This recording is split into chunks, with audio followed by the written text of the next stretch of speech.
안녕하세요. 거북이의 발작부록의 거북이입니다. 하버드 대학의 한 심리학자가 전 세계 기업, 정부기관 등을 연구하고 분석한 결과 성공한 사람들에게 하나의 공통점이 있다는 걸 발견합니다. 지능이 높아서일까요? 아니었어요.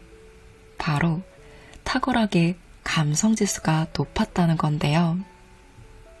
감성지수가 높아 사람들을 잘 파악하기도 하고 영향력, 리더십 등 다양한 방면에서 월등히 뛰어났다고 해요.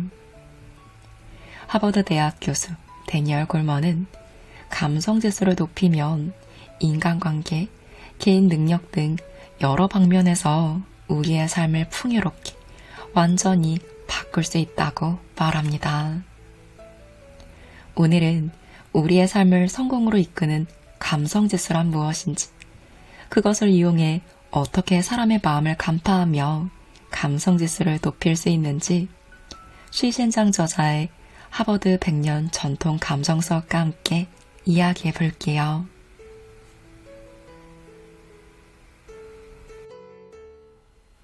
감성지수는 인간의 정신작용을 정서적으로 파악한 지수입니다. 우리가 얼마나 정신적이고 심리적인 부분을 컨트롤해 자신의 삶을 풍요롭게 할 수 있는지, 이에 대한 능력을 말하는데요. 예를 들면 이런 거예요. 내 기분을 스스로 자각해 결단을 내릴 수 있는 능력이 있고, 불안정한 심리 상태를 제어할 수 있으며 처절하지 않고 자기 자신을 격려할 수 있고 타인의 감정에 공감할 수 있는 등 다양한 능력이 있어요.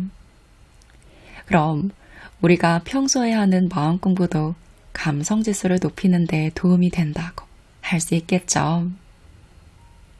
감성지수가 높은 사람은 갈등 상황을 만났을 때 그 상황을 분석하고 자신의 처지를 정확하게 인식합니다.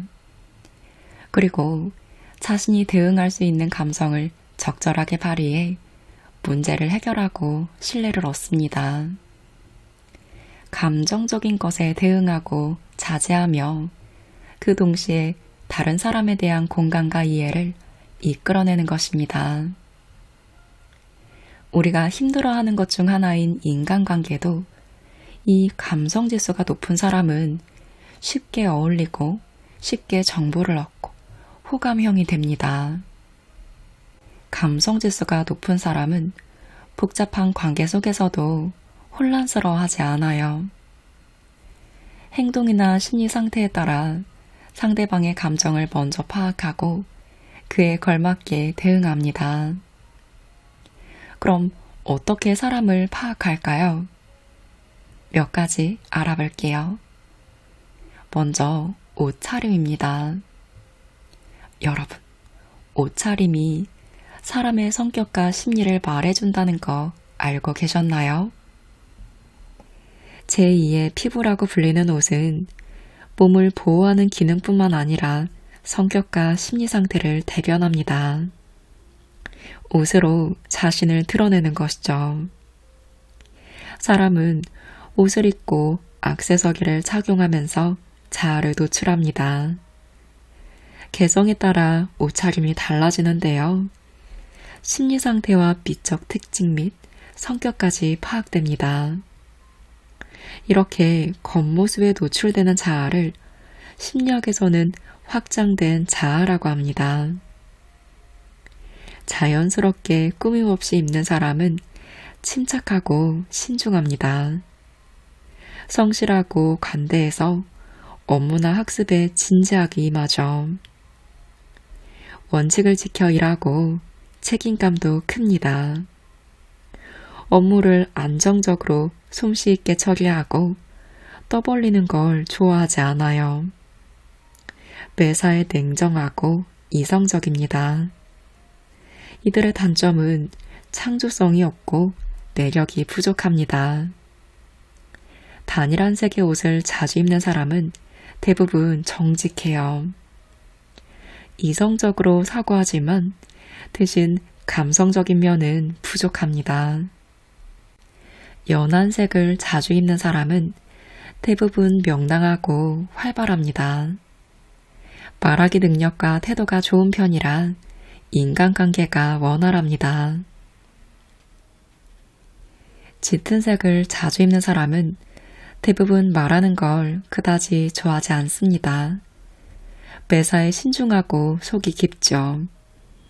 한편으로는 냉정하고 계획이 주도 면밀하여 허튼 수작이 통하지 않습니다.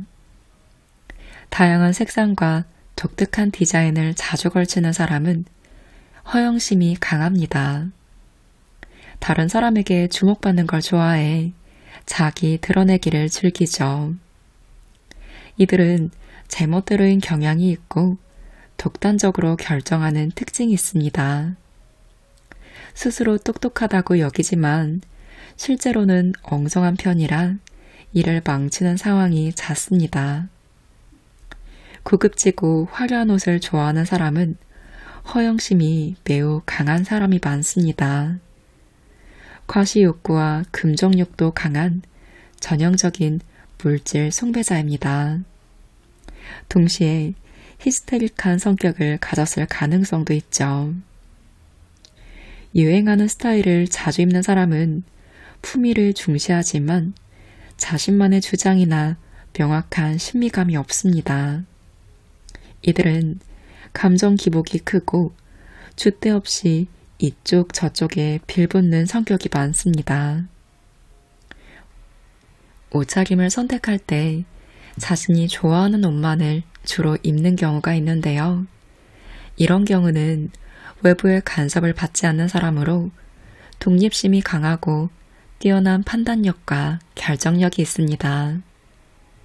자주성과 끈기가 매우 강한 편이라 정해진 목표를 달성하기 위해 잠시도 쉬지 않습니다. 비슷한 옷을 자주 입는 사람은 대부분 직설적입니다. 쾌활하고 자신감도 넘치죠. 이들은 단정하고 시시비비를 분명히 가리는 성격입니다. 일할 때 진지하게 임하되 과감하게 결정해서 몹시 명쾌해 보입니다. 의리도 중요하게 생각하고 언약을 잘 지키는 편이죠. 하지만 간혹 오만합니다. 이들은 자의식이 비교적 강해서 웬만해선 입장을 잘 바꾸지 않습니다. 자주 옷을 갈아입는 사람은 여성성의 비율이 높습니다. 옷이 너무 많아서 하루에 몇 번이나 갈아입을 수도 있죠. 이들은 뽐내는 걸 좋아하고 까다롭습니다. 사람을 대할 때 진지함은 부족하지만 일처리에는 완벽주의자가 많습니다.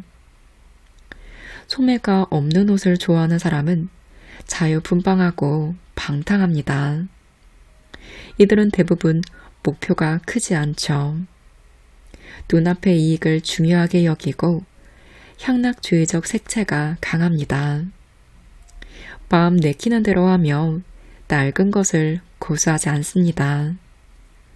누가 뭐라고 해도 자기 방식대로 처리합니다. 한계를 깨부수고 참신한 것을 좋아합니다. 자의식이 비교적 강해서 호불호로 모든 것을 판단합니다. 그들은 정당한 이익에 손해를 보는 순간 정의를 되찾기 위해 타인에게 관용을 베풀지 않습니다. 긴 소매를 자주 입는 사람은 보수적이고 규율을 지키려고 합니다. 새로운 것에 배척하는 태도를 보이고 창조 정신이 없습니다. 이들은 명성과 지혜를 쫓아 이상을 높게 잡습니다. 괴로움과 고생을 잘 견디고 적응 능력이 비교적 강해서 어려운 조건에서도 사업을 일궈내 사람들의 존중을 받습니다. 이런 부류의 사람은 주로 지도자가 되려고 합니다. 칭찬받는 것을 좋아하며 타인이 보는 이미지를 상당히 중요하게 여기기도 합니다. 자기 행동에 신경 쓰고 옷도 무게 있게 입습니다. 품이 넓은 옷을 좋아하는 사람은 대부분 내향적입니다. 그들은 자의식이 특히 강해서 나를 중심에 두죠. 괴팍하고 혼자 다니는 걸 좋아합니다. 간혹 외로움을 느끼고 타인과 교제하지만 타인의 결정과 부족함을 받아들일 수 없어서 결국 고독자가 되는 경우도 많습니다. 일처리에 자신감은 부족하지만 똑똑하고 독특한 견해를 가지고 있습니다. 딱 붙는 옷을 좋아하는 사람은 옷은 구속적으로 입지만 실제 성격은 개방적이고 얽매이는 게 없습니다. 구속받는 걸 싫어해서 반항심이 자주 일어나죠. 이런 부류의 사람은 비교적 깔끔한 것을 좋아하고 일상생활도 단정합니다. 여성의 경우 매우 부드럽고 동정심이 강한 경우도 많죠. 옷 입는 것을 신경을 쓰지 않는 사람은 기밀성과 논리가 부족합니다. 반면 실력은 뛰어난 경우가 많아요. 그들은 긍정적이고 책임감이 있습니다. 친절하고 일할 때 말하는 대로 지키는 편으로 시작과 끝맺음이 있습니다. 단점은 체면을 중요시해서 다른 사람으로부터 자신의 단점 지적을 받는 것을 무척 싫어합니다. 체면을 깎는 사람에게 보복 심리를 갖는 편입니다. 이런 부류의 사람과 접촉할 때는 신중하셔야 해요. 그들은 보통 속이 좁은 편입니다. 그 밖에도 외모적인 단점을 가리기 위해 어떤 부분의 치장을 중요하게 여기는 사람도 있는데요. 예를 들어 외모에 자신이 없는 여성은 초미니 스커트를 입어서 남성들의 시선을 끌려고 합니다. 탈모가 심한 일부 남성은 화려한 신발과 양말을 신어서 머리로 시선을 끌지 않습니다. 상황에 따라 기호가 바뀌는 사람도 있습니다. 선택을 거치지 않고 옷을 입는 사람도 있죠. 정서가 불안한데 원인이 있습니다. 그들은 일상에서 벗어나 변화와 풍부한 삶을 살길 바랍니다. 일종의 현실 도피인 것이죠. 옷은 종류와 스타일이 너무 많은데요. 개인마다 선호도가 다르고 기분이나 시간에 따라 옷의 취향도 변하기도 합니다. 단순히 옷 한 벌로 상대방의 진실한 의도를 판단하는 것은 불가능하겠지만 적어도 지금 옷차림새로 어떤 신호를 받을 수는 있습니다. 이런 신호는 현재 심리 상태와 아주 큰 관계가 있죠. 상대를 더 잘 알 수 있는 방법이 될 수 있으니 사회생활에 충분히 도움이 될 수 있을 거예요.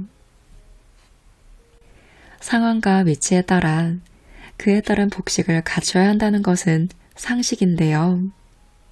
옷차림으로 예의와 격식을 차리고 상대에 대한 존중을 표합니다. 또한 인상을 좌우하기 때문에 인간관계 형성에 중요한 요인이 되기도 하죠. 그러니 자신의 감성을 충분히 발휘할 수 있는 옷차림으로 자신을 표현해 보세요. 2. 상대의 말 속엔 심리의 비밀 코드가 있습니다. 사람의 속마음은 빙산과 같아요. 보이는 것은 10%에 불과하고 90%는 볼 수 없습니다. 감춰진 속마음을 쉽게 드러내지도 않죠. 하지만 절대 관측이 불가능한 건 아닙니다. 말의 의미를 파악하면 되니까요. 상대의 말에 드러난 정보로 그가 어떤 생각을 하는지 판단할 수 있습니다. 말은 자신을 나타내는 수단이기 때문이죠. 자기도 모르는 사이에 복잡한 심리와 기분을 말에 반영합니다. 엉겁결에 하는 말이나 단어를 통해 숨기고 싶은 깊은 감정을 드러냅니다. 그로 인해 상대방의 의중을 알 수 있게 되죠. 물론 경청이 좀 동반되어야 가능합니다. 처음에 대화를 나눌 땐 양쪽 모두 정중한 표현을 사용하거나 아주 공손한 태도를 보입니다. 서로 친해지면 대화를 나누는 자세가 유연해지고 말할 때 단어의 배치도 자유로워집니다. 말 속에 자신의 감정을 담는 거예요. 이것으로 상대의 심리와 기분을 식별할 수 있습니다. 말 속에 담긴 비밀 코드를 풀고 싶다면 먼저 상대를 편안하게 해줘야 합니다. 기업의 구인 담당자는 구직자를 관찰하는 능력이 뛰어난데요. 담당자는 서로 사소한 질문으로 그들의 긴장을 먼저 풀어줍니다. 하지만 그들은 처음에는 적절한 어휘 선택으로 답변을 잘하지만 시간이 지날수록 자신에게 익숙한 어휘가 튀어나오게 됩니다. 그럴 때 담당자는 구직자의 심리와 역량을 충분히 관찰할 수 있습니다. 말투는 사람들의 교양 수준을 짐작할 수 있게 하죠. 또한 말투는 사회계층과 지리적 환경을 드러냅니다. 교육 정도가 드러나기도 해서 심리적인 의미와 가치를 지니게 되기도 하죠. 물론 지역에 따라 억양이 다르고 어휘를 특수하게 배치하기도 합니다. 성장 환경에 따라 다른 말투와 억양, 독특한 어법이 구사되는 것입니다. 여러분에게 불만을 품고 있거나 적대적인 태도를 지닌 사람은 말할 때 속도를 일부러 늦춥니다. 그리고 당신이 듣기 곤란한 말을 하죠. 물론 예외도 있어요. 남자가 어떤 여성을 짝사랑할 때 천연덕스럽게 이야기하다가도 그 여성이 나타나면 말이 꼬이거나 앞뒤가 맞지 않는 말을 한다거나 말이 느려집니다. 이런 신호는 남자가 그녀를 좋아한다는 암시입니다. 가끔 말하기 속도를 늦추는 것은 사태의 심각성을 드러내기도 합니다. 슬프거나 안 좋은 소식을 알릴 때 우기는 말하는 속도를 늦추고 목소리를 부드럽게 하죠. 상대에게 받아들일 시간을 주는 것입니다.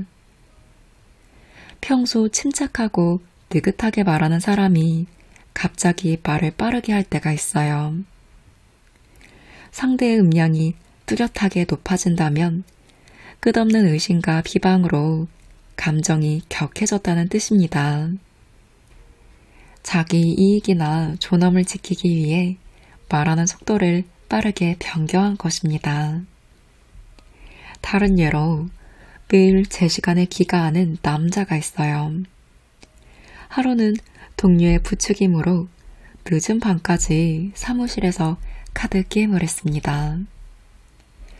그는 집에 돌아오자마자 아내에게 오늘 야근을 했다고 말하면서 어째서 자신에게 이렇게 많은 일을 시키는지 불평을 늘어놓았습니다. 이때 남편의 말하는 속도는 자연스럽게 빨라집니다. 빨리 말을 끝내서 불안함과 두려움을 떨치고 상대방의 의심을 피하고 싶기 때문이죠. 말의 리듬도 심리를 드러내는 비밀 코드입니다.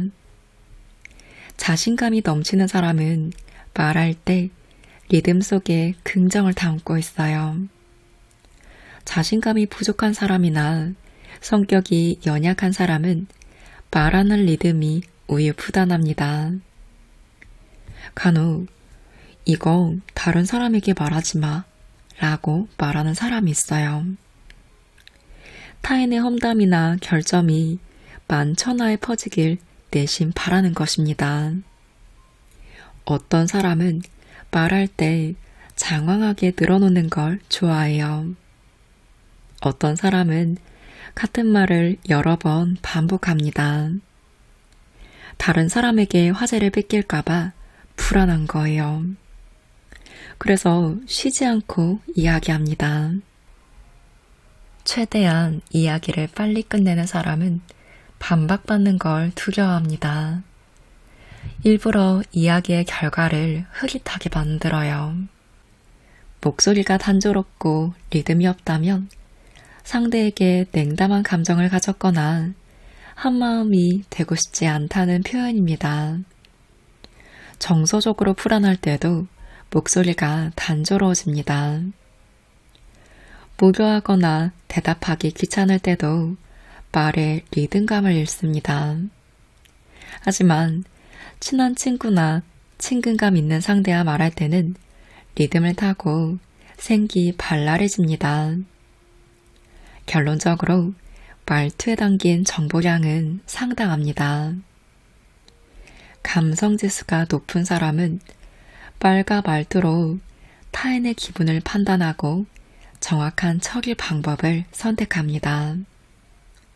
그로 인해 훌륭한 인간관계를 맺고 유익한 정보를 많이 얻습니다.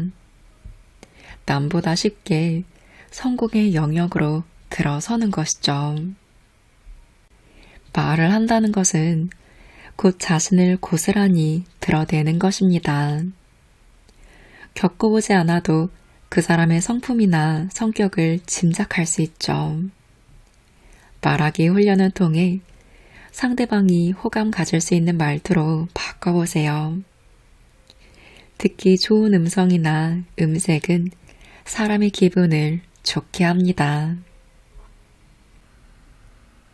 셋. 사람의 몸동작에는 뜻이 담겨 있습니다. 인간의 심리는 무대로 비유됩니다. 조명이 비추는 곳이 의식의 초점이라면 빛이 닿지 않는 암흑지대는 심층적인 심리 구역입니다. 상대방과 대화 시 이 암흑지대를 알아채지 못한다면 상대의 심리를 진정으로 이해할 수 없습니다.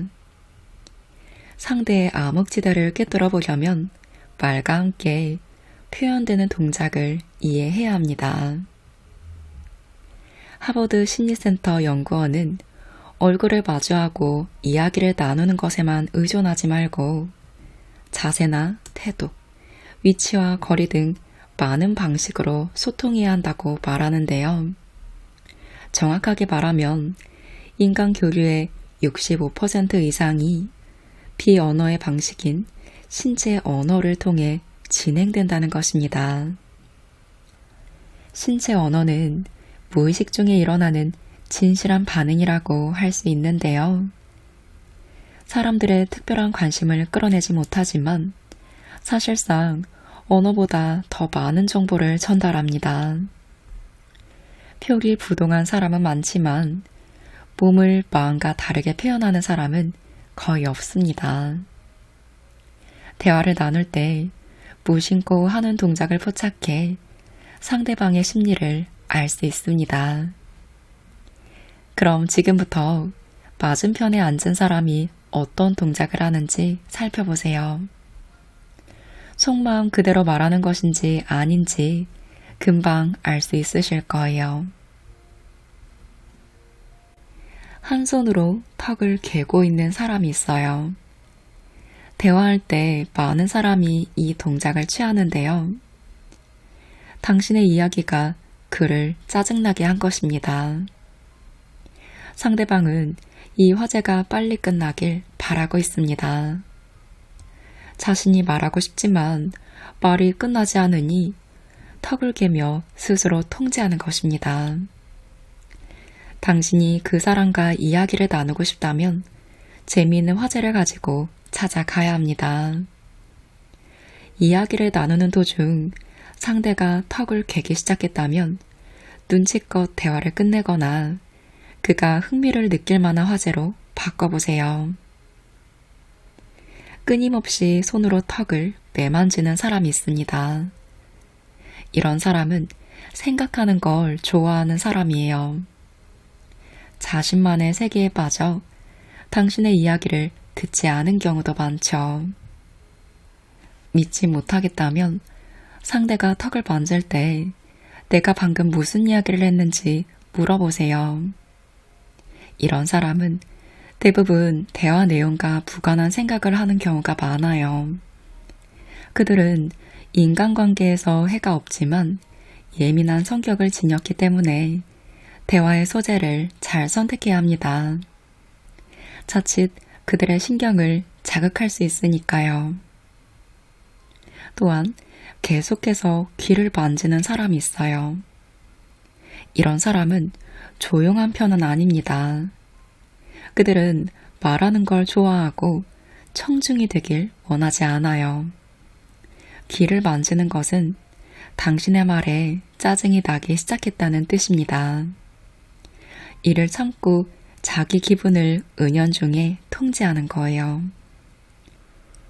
행동 자체가 진실한 심리를 반영하고 있으니 이때 당신은 말을 멈추고 상대의 의견을 묻는 것이 좋습니다.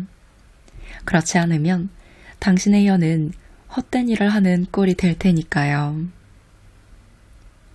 엄지로 턱을 받쳐들고 다른 손가락으로 입이나 코를 막는 사람이 있습니다. 대화 중에 상대가 이런 동작을 보인다면 당신과 다른 논조와 관점이 있다는 뜻입니다. 하지만 찬물을 끼얹기 싫어 무심결에 입 밖에 나올 것 같은 자기 의견을 누르고 있는 거예요. 그런데 반대로 발언자가 이런 동작을 한다면 거짓을 말하고 있을 가능성이 큽니다. 그 사람은 이 동작으로 불안한 속마음을 감추려는 것입니다. 또한 불시에 손으로 코를 만지는 사람이 있어요. 이는 발언자가 거짓말을 하고 있다는 신호입니다. 사람은 거짓말을 할 때 무의식 중에 불안함을 느끼는데요.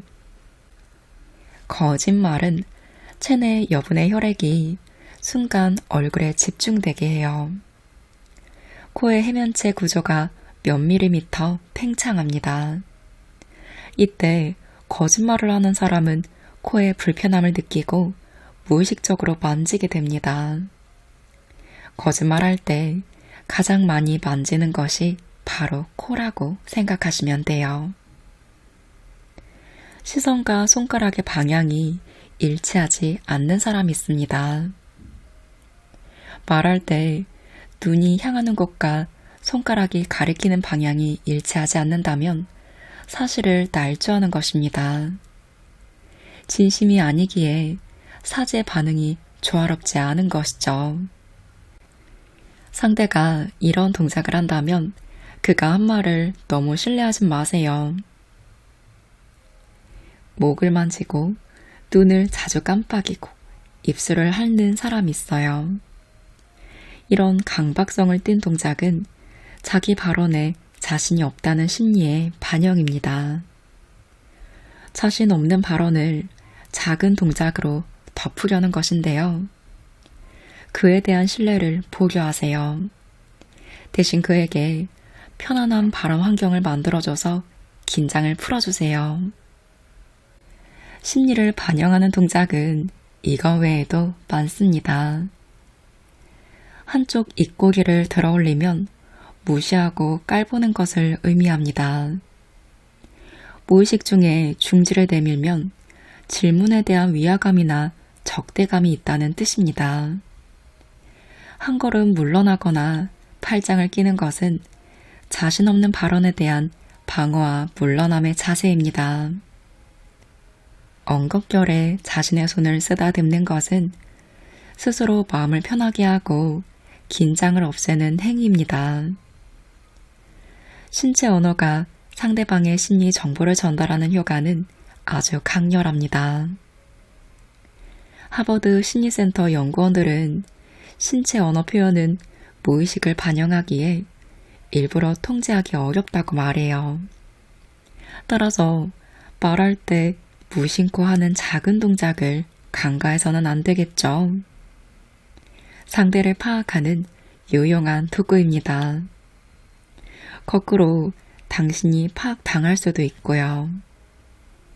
몸동작에 심리 요구가 담깁니다. 무의식 중에 표현되는 동작을 통해서 대화의 방향과 진실성을 가늠할 수도 있죠.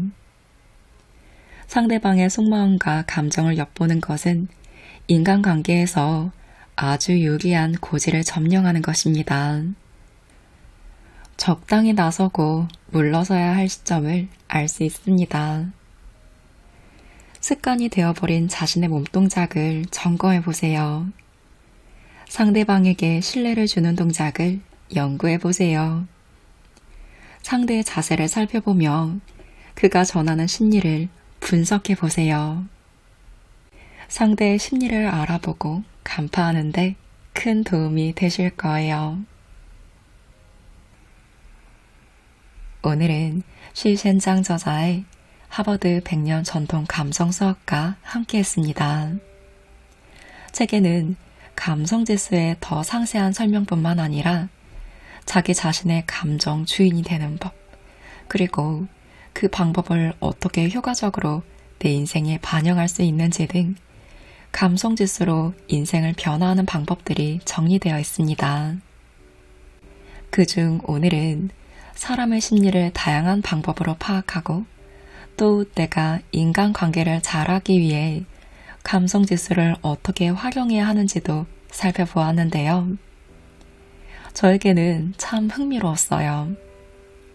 사람의 작은 행동으로 심리와 마음 상태를 알 수 있다는 게 참 재미있게 느껴지더라고요. 제가 눈치가 좀 빠른 편인데요. 상대가 말을 하거나 행동을 할 때 어떤 마음가짐으로 어떤 심리로 말을 하는구나, 이런 의미가 내포되어 있겠구나를 잘 파악하는데, 그러면 편안한 소통을 하는데 많은 도움이 되더라고요. 오늘의 내용으로 더 신경 써서 보게 될 것 같아요. 이 사람이 나에게 어떤 마음을 가지고 대화하는구나를 알게 된다면 관계를 내 뜻대로 이끌어가는데 큰 도움이 될 수도 있겠죠. 모든 게 다 맞다고는 못하지만 이 정보들 중 하나라도 참고해 인간관계를 수월하게 이끌어간다면 그것으로도 큰 발전이 되겠다라는 생각을 해보았습니다. 지능이 높다고 무조건 성공하는 건 아닙니다. 감정과 마음을 컨트롤하고 이해하는 감성지수가 높다면 훨씬 효율적으로 쉽게 성공하는 인생에 더 가까워질 수 있으니 모두에게 신뢰를 얻고 풍요로운 삶을 원한다면 이 책을 참고해 작은 실천부터 함께 해보시면 좋을 것 같습니다. 지금부터 감성지수를 높여 성공을 향해 수월하게 나아가시기를 응원하는 마음으로 영상 마무리합니다.